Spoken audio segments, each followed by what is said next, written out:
Hi, my name's Mark, and this is my psychic wife. Hey, I'm Victoria, and welcome to my psychic life. Hi guys, thanks for stopping back by my YouTube channel. Okay, so first of all, if you haven't already subscribed, subscribe and hit the little notification bell so you get a notification when I put up a new video. I just want to thank you so much for 670 some followers. I think it's amazing. I mean, it's amazing. And I genuinely want to thank you. I hope everybody is staying safe during this social isolation. I said it right that time. Yeah. Okay, I'm struggling, guys. I'm going to try really hard not to touch my hair or my face or do this thing with my hands. I'm trying, y'all. So, stay safe and wash your hands. Yeah. Okay. So today I wanted to talk about a case that I'm sure everybody knows, Shanann Watts. I've heard her name pronounced Shanann. I've heard Shannon. We're going to go with Shannon because I don't know what the proper pronunciation is. I don't mean any disrespect if I'm pronouncing it wrong. Yeah. So, you know how I do. I'm going to go over a little bit about everything. So, the early morning hours of August 13th, 2018, in their family home in Frederick, Colorado, Christopher Lee Watts killed his pregnant wife, Shannon, his 4-year-old daughter, Bella, and his 3-year-old daughter, Celeste. So obviously, well, let me just leave it there. Chris Watts confessed to strangling his wife and children. She was pregnant with a boy named Nico. He buried his wife in a shallow grave at his work site. He buried his daughters in oil tanks at his work site. On November 6, 2018, he pled guilty to first-degree murder of his family. As part of the plea deal, the death penalty was taken off the table. Darn. Yeah. Okay. So I want to start by immediately, as soon as I saw this case, immediately I knew he was involved. I don't think you have to be a psychic to be able to read the guy. Like, he was just stone cold, nothing there, see straight through his eyes, kind of like Letitia Stout. So, all right. So I went on to connect with Shannon. So she came through, she was gorgeous, she was happy, she was so young and just really happy. I asked her, do you want me to ask you questions or do you want to just, how do you want to start? And she said, just, however you want to do it. So I asked her if she could walk me through the end and what happened. So she said, everything seemed normal. She had packed a suitcase because her and Cece and Bella were going to go to North Carolina and they were going to be gone for a while. There, I just touched my hair. Sorry, y'all. So she noticed the time that she was gone. She noticed that Chris wasn't going out of his way to contact her. And when she would call him, he just seemed distant and he really didn't ask about the pregnancy or ask about the girls or anything. It was, she noticed something was different. She thought, oh, he's probably just stressed with work, it'll get better once I get home. So, she thought he's got a lot on his mind, work, blah, blah, blah. It's just, yeah. Okay, so she noticed once she got back home over the next 5 or 6 days that he didn't ask her how she was feeling. He didn't ask about the baby, the pregnancy. She made the point that when she was pregnant with the girls, with Bella and Cece, he was very, what's the word she used? Hold on, I have to look it up. He was very attentive and nurturing when she was pregnant those 2 times. And she said, it just, something didn't feel right, but she couldn't figure out what it was. But, she knew there was something up.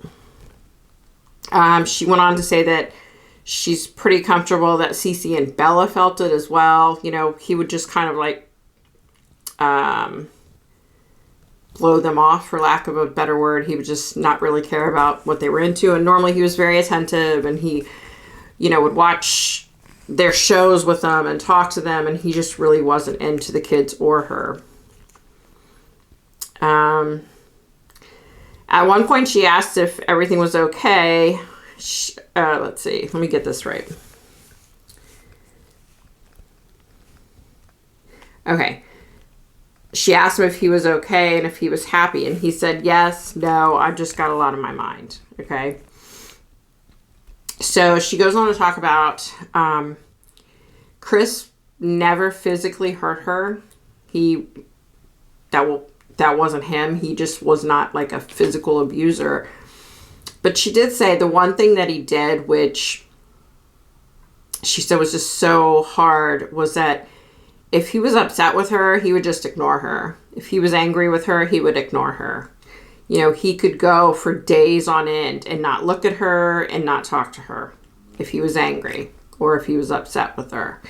You know, and I was thinking about that. You know, I went through a domestic violence myself, and you know, the wounds heal, right? The scars heal. It's the emotional stuff what takes forever. And that would be like a form of emotional abuse, you know? That would be horrible. Yeah, that's just, yeah. And she was talking about how it drove her crazy, I could see her point. Okay, so she said one evening, he said to her, I'm not happy about having another kid. She was like, yeah, well, it's like 15 weeks too late for that because I'm pregnant. And she said, he went on to say that there's something missing in our marriage and maybe we should just separate. And she said she was just blown away. She said, you know, after the fact, she thought, okay, that explains why he didn't really want to talk to me, why he didn't care about my pregnancy. That explains why, you know, he's not being attentive to Bella and Cece, you know. So, you know, yeah. So, you know, she proceeded to say, you know, where is this coming from? What is all this? Like, hello. And, you know, of course, he ignored her. He just sloughed her off and ignored her. And she went on to say, even though it hurt her deeply, it was as if he had punched her in the gut. You know, everything started adding up in her mind. Yeah. Okay, so I kind of noticed she was kind of, you know, struggling through it a little bit. So I said, well, let's switch gears. Let's talk about Chris's parents. Like, did you all get along? And, yeah. She said that she never realized how bad Chris's mom disliked her until after she was gone. Once she had passed, she was able to see, like, Chris's mom talk about her. And she said she was blown away because she said, you know, we disagreed on some things and we weren't the best of friends, but I loved her and I thought she loved me too. But apparently she had a lot of hate for me, you know, and that's just sad. That just blew my mind. You know, my mother-in-law and I, we were a lot alike. We butted heads at times. But the one thing I did know is that I loved her and she loved me.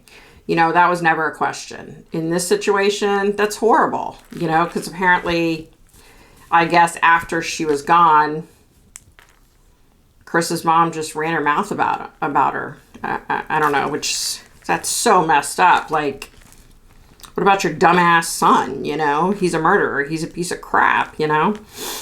Yeah. Okay, so I asked her if she would talk about what happened at the very end. She went on to talk about she had gotten home late and she went up to crash because she was just physically exhausted. She said at some point she was like awoken and like startled. And she said she couldn't remember what woke her up. But as she woke up and she looked, her husband was standing over the bed. She said she just remembers that it was so eerie. It was such an eerie feeling. He said, "You need to wake up. I have a few things I need to say to you." She was sleepy. She was groggy. She was trying to wake up. She'd only been asleep for a couple of hours. She was exhausted. She said, she was trying to wake up. And she said he raised his voice to her, which is something that he never did. He raised his voice and said, "I never wanted another kid. We can't keep living like this. I'm tired of all this." And she said, she sat up and she went to swing her legs over the edge of the bed. He grabbed her legs and forced me back down on the bed. And he told me at this point, he said, "I have a girlfriend. No one, especially me or the kids, are going to stand in the way of his happiness." And she said, she knew from the second that she woke up and he was standing over her that it was something bad. She could feel it. She sensed it. So apparently he jumped on top of her. She said he was breathing heavy and she'd never seen him behave like this before. That she said that, she always thought, she said that she always thought he had his eyes were so nice, he had such pretty eyes. And she said at that time that his eyes looked different, he didn't look right. So he proceeded to jump on her and put his knee on her chest. And she said she tried to fight, but it happened so quickly. I guess he choked her. So she proceeded to talk about how it was quick. And then she remembers just kind of floating up to where she could see down below.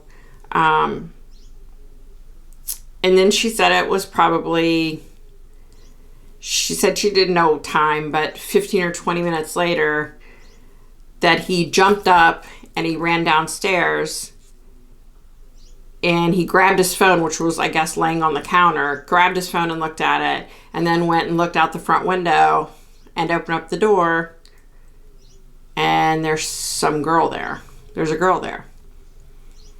So I asked her, I said, are you 100% positive that there was a girl there? And she was like, yeah. And she said, and it made me think, she said, I knew this was the girl.